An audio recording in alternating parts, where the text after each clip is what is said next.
हस् गुरु ल हजुरले चाहिँ के रहेछ त भन्दाखेरि सर अहिलेसम्मको चाहिँ तपाईँले एक किसिमको हजुरको एउटा इन्ट्रोडक्सन ब्रिफ इन्ट्रोडक्सन दिँदा हुन्छ सर हजुरले आफ्नो परिचय होइन यहाँ यो यस्तो होइन एक किसिमको इन्ट्रोडक्सनबाटै सुरु गर्न पर्यो है हजुर सर हजुर परिचय चाहिँ यसो दिँदा हजुर सर ल सर म अर्को रूपमा गएँ है सर हस् गुरु हस् हस् हस् हस् नानी छेउ छ होइन ठिक छ सर यस्तै त हो नि भिड चलाउने सरको पनि त्यहाँ अस्ति नानीले उ गरेर दुई दुईचोटि उ भएको छ कता थिच्दिन्छन् अनि लिङ्कै उ भएर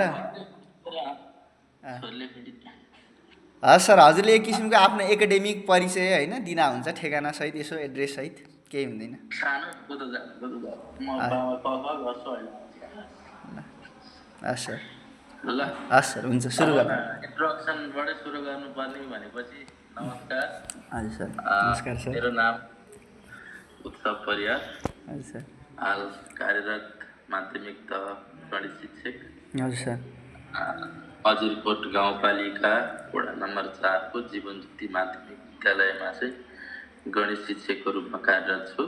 हजुर सर अब यो आजको यो जियोजेब्रा सम्बन्धी साथी हो भनौँ हजुर अब दिपेश अछामी सरबाट चाहिँ न्यारेटिभ इन्क्वायरी लिनुपर्ने भएको भएर त्यसको लागि चाहिँ यसो सहज गरिदिउँ त भनेर चाहिँ जोइन भएको छु। सरले जे क्वायरी गर्नुहुन्छ त्यसको जाने बुझेको मैले चाहिँ यसो जवाफ दिने प्रयास गर्छु। एकदम एकदम सर एकदम धन्यवाद सरले आफ्नो छोटो परिचय पनि दिइसक्नु भएको छ। अब तपाईँ हामीले चाहिँ म्याथमेटिक्स टिचरको रूपमा यात्रा गर्दाखेरि हजुरले चाहिँ माध्यमिक तहको गणित शिक्षकको रूपमा चाहिँ आफ्नो यात्रा गर्दाखेरि चाहिँ हजुरले चाहिँ जियोजेब्रासँग भन्दाखेरि पनि अहिलेसम्मको म्याथमेटिक्सको जुन जर्नी छ नि एज अ टिचरको रूपमा तपाईँले सुरुवात गर्नुभएको स्टार्टिङ कहिलेबाट गर्नुभयो म्याथमेटिक्स टिचरको रूपमा टिचिङ एज अ टिचरको रूपमा र यो जर्नीसम्म आइपुग्दामा चाहिँ म्याथमेटिक्समा चाहिँ के कस्ता चाहिँ स्ट्रङ पोइन्ट र के कस्ता चाहिँ विक पोइन्टहरू चाहिँ आफूमा पनि पाएको र जुन अहिलेको जुन सिस्टम छ त्यही सिस्टममा पनि पाएको अथवा करिकुलममा पनि पाएको जुन यो होल जर्नीमा चाहिँ तपाईँले के कस्तो कुराहरू पाउनु भएको छ सर हजुरले? अब टिचिङ त मैले 2070 सालदेखि सुरुवात गरेको हो। हजुर गुरु। अब 70 सालबाट टिचिङ करियर स्टार्ट गर्दै गर्दाखेरि गणित विषयकै रूपमा एज अ टिचरको रूपमा काम गर्दै आएको थिएँ। हजुर सर। अब यो दौरानमा चाहिँ आजसम्म आइपुग्दाखेरि चाहिँ अब गणित विषयलाई चाहिँ वास्तवमा भन्ने हो भने यो एकदम अब आफूलाई मेरो व्यक्तिगत हिसाबले भन्यो भने एकदम इन्ट्रेस्टको विषय एकदम आनन्द लाग्ने विषय नै लिएको छु। त्यही भएर नै यस फिल्डतिर लागेको हो। हजुर। अब जियोजेब्राको चाहिँ मैले धेरै भएको छैन, म चाहिँ तालिम पनि लिएको छैन।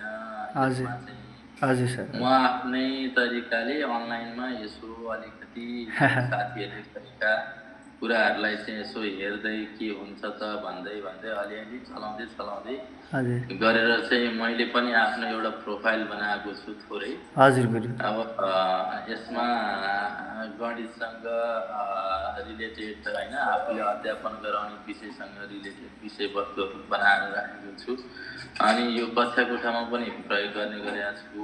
हजुर गुरु। यो प्रयोग गर्दाखेरि एकदम आनन्द आउने, पढाउन पनि एकदम सहज हुने, विद्यार्थीहरूले पनि क्लियरली छर्लङ्ग प्रष्ट रूपमा चाहिँ बुझ्न सक्ने र जसले गर्दाखेरि गणित सिकाइमा चाहिँ यसको लर्निङ आउटकम्स भनौँ न चाहिँ तुलनात्मक रूपमा वृद्धि भएको पाइएको छ है सर। हजुर सर। हजुर। यसले गर्दाखेरि चाहिँ विद्यार्थीहरूमा पनि गणित सम्बन्धी जुन पहिलाको अलिकति फोबियाहरू हुन्छ नि, अलिकति गणित विषय बित्तिकै डराउने, साह्रै गाह्रो विषय भन्ने चलन थियो। अहिले यो आइसिटी अन्तर्गतको पनि जियोजेब्राको प्रयोगबाट चाहिँ विद्यार्थीहरूलाई टिचिङ गराउँदाखेरि चाहिँ विद्यार्थीहरू चाहिँ एकदम इन्ट्रेस्टेड हुने हजुर र अनि सिक्नलाई चाहिँ एकदम उत्सुक हुने अहो, गरेको छ। हजुर सर अब यो चाहिँ अब मलाई चाहिँ अलिकति किन चाहिँ यो अब टिचरमा मात्र सीमित भयो क्या, यसमा बिस्तारै विद्यार्थीहरूमा पनि गर्न पाए हुन्थ्यो भन्ने चाहिँ लागिरहेको छ। अब टेक्नोलोजी त्यही अनुसारको विकास हुनु पर्यो परो हो होइन, अब विद्यार्थीहरूमा पनि एक्सेस हुनु पर्यो। यदि यो सबै चिजहरू चाहिँ विद्यार्थीमा पनि एक्सेस हुने हो भने चाहिँ यसको चाहिँ अलिकति फ्रुटफुल नै हुन्छ। नत्र भने यो चाहिँ अलिकति विक पोइन्ट चाहिँ मलाई के लाग्यो भन्दाखेरि टिचरले मात्र सिक्ने सिकाउने, विद्यार्थीमा चाहिँ सिकुन्जेल हुने, अनि विद्यार्थीले चाहिँ त्यसको अप्लाई गर्नलाई चाहिँ अलिकति समस्या हुने भएको भएर हामी एउटा एउटा फेसिलिटेटर भनौँ अथवा टिचर भनौँ, हामी मात्र अलिकति यसमा चाहिँ जान्ने भए हो कि कस्तो लाग्छ। अब हो हो हो हेरौँ अब हजुर बिस्तारै अब केही चेन्ज होला बिस्तारै। हजुर हजुर सर हजुर thank you sir thank you. अनि जस्तै तपाईँले चाहिँ के पाउनुभयो सर, जस्तै जियोजेब्रा इन्टिग्रेट गरेर क्लासरुममा पढाउँदा र त्योभन्दा जियोजेब्रा युज नगरिकन जुन सुरुका दिनमा पढाउँदा विशेष गरी कुन पाठ त भन्दाखेरि ज्यामितिलाई क्या मैले चाहिँ विशेष गरी भन्न खोजेको, ज्यामिति पढाउँदा चाहिँ तपाईँलाई जियोजेब्रा बिना ज्यामिति पढाउनु र जियोजेब्रा पछि ज्यामिति पढाउनुमा चाहिँ के पाउनु भयो सर त्यसमा? हो गुड, एकदम राम्रो क्वेसन गर्नुभयो सर। हजुर यो ज्यामिति पढाउँदाखेरि चाहिँ यहाँभन्दा अगाडि चाहिँ ज्यामिति पढाउँदा जुन थ्योरिटिकली मुखले भन्ने चलन थियो, अलिअलि शैक्षिक सामग्री प्रयोग गर्ने चलन थियो, त्यसमा मात्र सीमित थियो होइन। हजुर गुरु अब एकदम प्रष्ट रूपमा भाइ बहिनीहरूलाई ज्यामिति बुझाउनको लागि चाहिँ हामीले फिल्डमै लैजानु पर्ने अवस्था हुन्थ्यो। त्यो पनि अब सम्भव नहुने, अब दिनदिनै कोर्सलाई पनि भ्याउनु पर्ने, अनि त्यो पनि सम्भव नहुने अवस्था भएको भएर चाहिँ विद्यार्थीहरू अङ्कगणित बीजगणितमा चाहिँ जान्ने हुने, ज्यामिति विषय भनेपछि चाहिँ टाउको दुखाउने र अनि बुझ्न पनि गाह्रो हुने। किनभने यो त अब जुन फिगर प्रब्लम हो, हजुर फिगर प्रब्लममा चाहिँ अब सैद्धान्तिक रूपमा मुखले मात्र भनेर नहुने, त्यसले गर्दाखेरि आउटकममा एकदम ज्यामिति भनेपछि विद्यार्थीले अब भनिहाल्यो भने अब मैले पढाउन अन्तिममै पढाइदिने, किनभने उनीहरूलाई नि गाह्रो लाग्ने, हजुर त्यस्तै हुन्थ्यो। अनि मिलेको बेला फिल्डमा लैजानु पर्ने र समयको पनि एकदम भनौँ न अब त्यसलाई म्यानेज गर्ने गाह्रो हुन्थ्यो भने अहिले जियोजेब्राको थ्रुबाट चाहिँ ज्यामिति टिचिङ गर्दाखेरि चाहिँ फिल्डमा लैजान नपर्ने, प्रष्ट रूपमा क्लासरुममा नै 3D मोडल्सहरूबाट चाहिँ यो भनेको यो हो, यो भनेको त्यो हो, यहाँबाट यसरी हुन्छ भनेर प्रष्ट रूपमा उनीहरूलाई चाहिँ बुझाउन एकदम सम्भव भएको र जसले गर्दाखेरि चाहिँ तुलनात्मक रूपमा होइन पहिलाको भन्दा अहिले चाहिँ भाइ बहिनीहरूले चाहिँ जियोजेब्राको माध्यमबाट टिचिङ गर्दाखेरि चाहिँ ज्यामितिमा चाहिँ उल्लेखनीय रूपमा चाहिँ ज्यामिति पढ्ने भनेपछि अलिकति इन्ट्रेस्टेड देखिएको, अलिकति किनभने इन्ट्रेस्टेड देखिएको भन्दाखेरि 3D मोडल्सहरू 2D मोडल्सहरू उनीहरूले भिजुअलाइज गर्न पाउने भए होइन, त्यसबाट सिक्न पाउने भए र उत्सुक देखिएको मैले अनुभव गरेको छु। जसले गर्दा पहिलाको तुलनामा भन्दा अहिलेको तुलनामा चाहिँ ज्यामितिमा चाहिँ पहिला विद्यार्थी भाइ बहिनीहरूले क्वेसन पुरै ज्यामितिको छोडेर आउँथे भने अहिले चाहिँ जे होस् ट्राई गर्ने र केही हदसम्म गर्ने प्रयास गरेका छन्, त्यसमा चाहिँ खुसी लाग्छ। हजुर सर, हजुरले चाहिँ जब जुन बेला चाहिँ तपाईँले चाहिँ जियोजेब्राको चाहिँ अथवा स्लाइडहरू बनाएर त्यसका चाहिँ अथवा चाहिँ त्यसको चाहिँ एप्लेटहरू बनाएर फर्स्ट टाइम टिचिङ गर्दाखेरि चाहिँ विद्यार्थीहरूकोमा चाहिँ रेस्पोन्स कस्तो रह्यो सरको त्यो बेला? एकदम जियोजेब्रा भन्ने बित्तिकै ल है म तिमीहरूलाई जियोजेब्राको माध्यमबाट म टिचिङ गर्छु भनेपछि उनीहरू एकचोटि त उनी भनौँ न सरले के भने होला जियोजेब्रा भने के होला, कसरी चाहिँ के कुरा गरे होला सरले भन्ने एकदम भइरहेको थियो। अनि जब मैले त्यो बोर्डिङमै हुँदाखेरि मैले सुरु गरेको स्मार्ट बोर्डहरू थियो, हजुर जब मैले ल्यापटपको थ्रुबाट चाहिँ भाइ बहिनीहरूलाई ल है यो भने जियोजेब्रा भने यो अडियो भिजुअल माध्यमबाट हामीले गणितलाई चाहिँ अडियो भिजुअल माध्यमबाट भिजुअलाइज गरेर चाहिँ यसरी सिक्न सकिन्छ, गणित चाहिँ यस्तो हो भनेर उनीहरूलाई प्रष्ट रूपमा देखाइदिइसकेपछि ओहो गणित भने विषय त गाह्रो विषय होइन रहेछ, यो विषयलाई त भिजुअलाइज गर्न सक्यो भने अलिकति त्यसलाई चाहिँ चित्रद्वारा चाहिँ अलिकति प्रष्ट रूपमा बुझ्न सक्यो भने यो त सजिलो हुँदो रहेछ भने एकदम एक्साइटेड थिएँ। अनि हजुर त्यो अनुसार चाहिँ मैले नियमित रूपमा जियोजेब्राको प्रयोग गर्न थालेको थिएँ। भाइ बहिनीहरू पनि एकदम एक्साइटेड हुने र मेरो प्रोफाइल बनाइसकेको थिएँ। मैले प्रोफाइल पनि ल ए यसो है भिजिट गर भनेर अँ, पनि भाइ बहिनीहरूलाई यसो छोडिदिएको थिएँ। गणितप्रति चासो राख्ने भाइ बहिनीहरूले चाहिँ यसो वेबसाइट भिजिट गर्ने हेर्ने है सर हजुरले त यस्तो यस्तो बनाउनु भएको रहेछ यस्तो यस्तो रहेछ मैले त सबै हेरेर आएँ नि भनेर खुसी हुने र उनीहरूले आफ्नो अनुभव सुनाउने। अब ए सबैमा सबै नभनौँ गणितप्रति चासो राख्ने भाइ बहिनीहरूले चाहिँ त्यसो गरेको पाउँथेँ मैले चाहिँ। ए हजुर हजुर भनेपछि तपाईँले आफ्नो चाहिँ जुन चाहिँ वेबसाइटहरू डेभलप गरेर त्यही वेबसाइटमा हालेको रिसोर्स मेटेरियलहरूलाई पनि विद्यार्थीहरूले चाहिँ इन्ट्रेस्ट दिएर चाहिँ हेरेको त्यो पनि पाउनुभयो है त्यो हेरेको एकदम हजुर एकदम हजुर मजाले हेरेको अनि हजुर उनीहरूले अनि मलाई उनीहरूको अनुभव पनि आएर सुनाएका ए होइन हजुर यस्तो बनाउनु भएको रहेछ सर हजुरले त बाफ्रे कसरी सम्भव भयो भने नि मैले अलिअलि आइडिया पनि यस्तो यस्तो हो भनेर अलिअलि भनिदिएको थिएँ उनीहरूलाई। अब सबै विषय पनि उनीहरूलाई पनि समयको बाउन्ड्री ए भनेको मतलब तपाईँले चाहिँ त्यो जियोजेब्रा सफ्टवेयरमा पनि केही इन्ट्रेस्टेड जुन विद्यार्थीहरू छन् उनीहरूलाई यसरी गर्ने हो यो भनेर सिकाउनु पनि भयो भनेपछि त्यो सफ्टवेयर चलाउन पनि थोरै कुराहरू थोरै हजुर जस्तो अब उम्, कोडहरू खिच्नलाई है यस्तो यस्तो आर्कहरू बनाउनलाई यसरी यसरी है यहाँ यो मटेरियल यो टुल्सहरूको प्रयोग यसरी यसरी हुन्छ भनेर अलिअलि अब गणितप्रति चासो राख्ने भाइ बहिनीहरूलाई चाहिँ मैले सहयोग गरेको छु। ए हजुर सर जस्तै सर यो हामी कक्षामा जियोजेब्रा प्रयोग गर्छौँ प्रयोग गर्दाखेरि ज्यामिति पढाउनलाई प्रयोग गर्दा तपाईँले भनेको अनुसार र कतिपय मैले अरू अरू जो साथीहरूसँग निएँ उहाँहरूले पनि लगभग लगभग धेरै नै इफेक्टिभ रहेको पाएँ।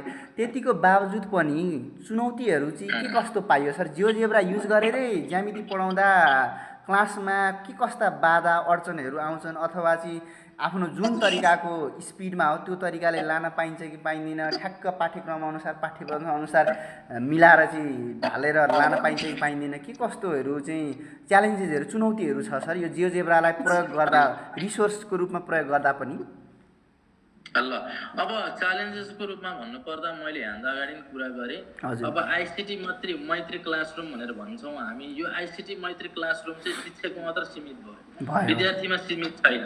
हजुर किनभने विद्यार्थी शिक्षकसँग ल्यापटप पनि छ स्मार्ट बोर्ड पनि छ सबै कुराहरू छ त्यो युज चाहिँ शिक्षकले मात्र प्रयोग गर्यो। विद्यार्थी भाइ बहिनीहरूलाई पनि अब एउटा ल्यापटपको माध्यमबाट चाहिँ उनीहरूलाई चाहिँ ल है यसरी भनेर एउटा केही दिन सक्न पाए त्यसको युटिलाइज चाहिँ धेरै राम्रो हुन्थ्यो होइन।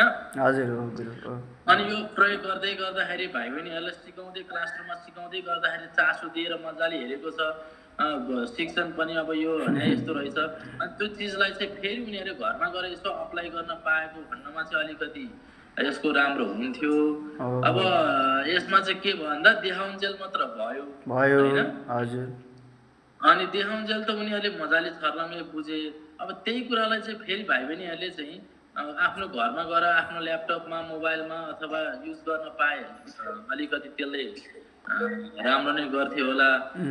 यसले चाहिँ अलिकति अप्ठ्यारो नै बनाएको छ। साथसाथै पाठ्यक्रम पनि अब हाम्रो अब ज्यामिति भन्ने बित्तिकै 10 कक्षाको त लगभग सम्भवै हुन्छ त्यो गाह्रो छैन म्यानेज गर्नलाई। कक्षा 9 को चाहिँ अलिकति भेग नै भएको भएर चाहिँ कक्षा 9 मा चाहिँ अलिकति कोर्स नभ्याउने पनि अवस्था आउने होइन। अनि जसले गर्दाखेरि समस्या सिर्जना भएको छ। अब कुनै बेला चाहिँ च्यालेन्जेसहरू के छ भन्दाखेरि अब सबै स्कुलहरूमा नेटको फ्यासिलिटी छैन। अब नेटको पनि युज अलिकति गर्नै पर्यो। अनि बत्ती पनि 24 आवर्स नै छैन। अनि क्लासरुममा सिकाउँदै गर्दाखेरि लाइन कटअफ भन्ने समस्या मेन च्यालेन्ज चाहिँ त्यही नै हो सर। मुख्य गरी च्यालेन्ज आधी कुरा सिकाइसके हुन्छ आधी कुरा नै बत्ती गइदिएपछि त्यसले चाहिँ डिस्टर्ब गर्छ। हो मेन कुरो चाहिँ हजुर हजुर यसले सर जस्तै चुनौती त तपाईँले भनेका कुराहरू ती समस्याहरूलाई एड्रेस चाहिँ गर्ने नै पर्ने रहेछ। त्यसलाई राम्रोसँग एड्रेस गरेमा चाहिँ प्रभावकारी हुन्छ नै।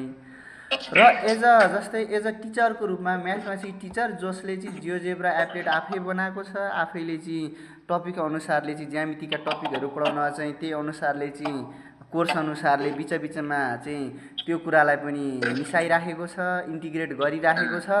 अनि त्यसो गर्दाखेरि चाहिँ तपाईँमा चाहिँ जियोजेब्रा प्रयोग गरेर ज्यामितिको कन्सेप्ट दिने जुन चाहिँ आत्मविश्वासमा चाहिँ कतिको चाहिँ त्यो एउटा चाहिँ पहिलेको र अहिलेकोमा चाहिँ फरक पाउनुहुन्छ सर? आत्मविश्वास पहिला मुखले मात्र भनेर हातले मात्र चित्र बनाएर कोरेर बुझाइन्थ्यो भने, अलिअलि सम्भव भएसम्म मटेरियल्सहरू प्रयोग गरिन्थ्यो भने, अहिले आएर चाहिँ होइन शैक्षिक सामग्री सँगसँगै अब जियोजेब्राको पनि प्रयोग हुँदाखेरि चाहिँ आफूले पढाउँदै गर्दाखेरि चाहिँ ज्यामितिका विषयवस्तुहरू चाहिँ 100% दिएको जस्तो महसुस हुन्छ। पहिला चाहिँ पढाउँदाखेरि आफूले पढाउनु त पढाइयो, के पढाइयो ज्यामिति। अब विद्यार्थी भाइ बहिनीले बुझेनन्, के भयो कता लथालिङ्ग जस्तो हुन्थ्यो। अहिले पढाउँदाखेरि चाहिँ तपाईँको जे होस् कन्टिन्युटी, अब जुन भनौँ न यो कुरा यो यस्तो कुरा भनेर चाहिँ बुझाउनलाई पढाउनलाई चाहिँ एकदम इजी भएको हामी मैले महसुस गरेँ। हो सर हो। हजुरले पर्सनल्ली चाहिँ जो शिक्षकहरू जो अझै पनि म्याथमेटिक्स हामी पढाउन चाहन्छौँ, पढाउँदैछौँ, मात्र जियोजेब्रा चाहिँ त्यति युज थाहा छैन र जियोजेब्राले साँच्चै के म्याथमेटिक्स टिचिङमा राम्रो गर्ला त अथवा गर्दैन भनेर त्यो धर्म परेर त्यो चाहिँ जियोजेब्राको बारेमा सुनेको मात्रै र त्यसलाई कसरी चलाउने, कसरी प्रयोगमा ल्याउने, कसरी चाहिँ पाठ्यवस्तुमा आफ्नो दैनिक लेसन प्लानमा राखेर चाहिँ कसरी पढाउने भन्ने इन्ट्रेस्टेड टिचरहरूको लागि चाहिँ सुझाव के छ सर तपाईँलाई, जो चाहिँ डाउटमा छन् क्या जियोजेब्रा प्रयोग गर्ने कि नगर्ने कि यसले साँच्चै हुन्छ होला त कि हुँदैन होला त भन्ने जस्ता त्यस्तो टिचरहरूको लागि के सुझाव छ सर हजुरको?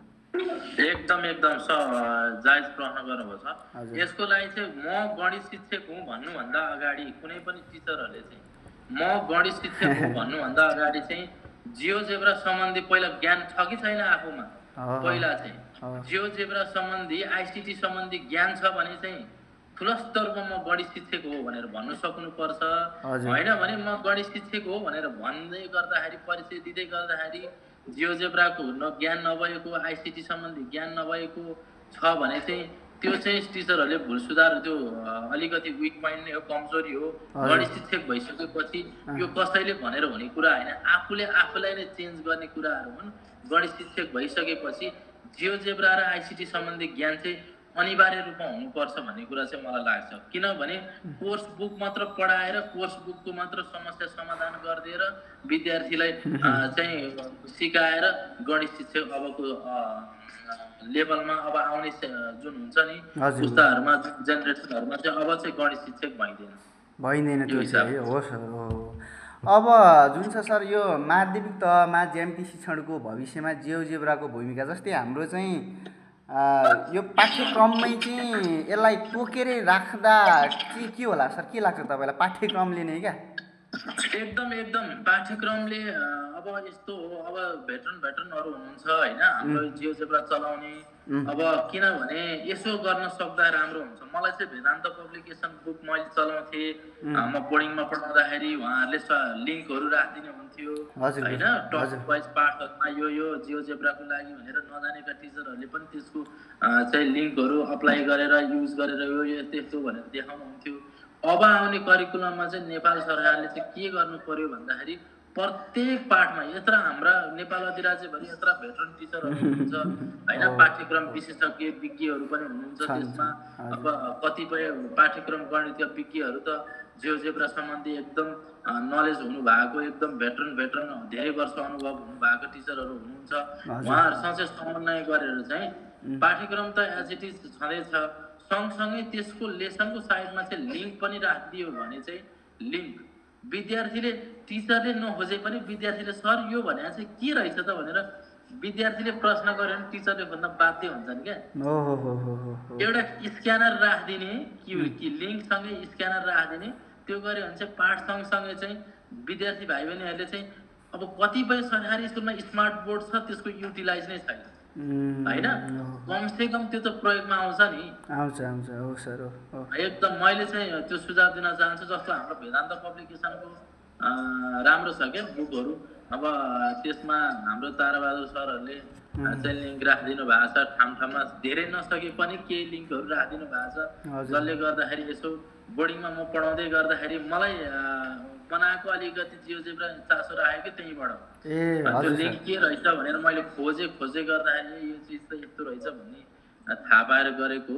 अबको सरकारी किताबहरूमा चाहिँ त्यसरी टपिक वाइज चाहिँ हाम्रा यत्र भेटरनहरू छ त्यो रिसोर्स जुटाउनलाई कुनै समस्या हुँदैन। हजुर सर एकदम हाम्रो रिसोर्स जुटाउन अब यत्र हाम प्रत्येक वर्ष पाठ्यक्रम विज्ञ भनेर चाहिँ पाठ्यक्रम विकास केन्द्रले चाहिँ सूची बनाउने हाल्ने काम केही नदिने भइरहेछ।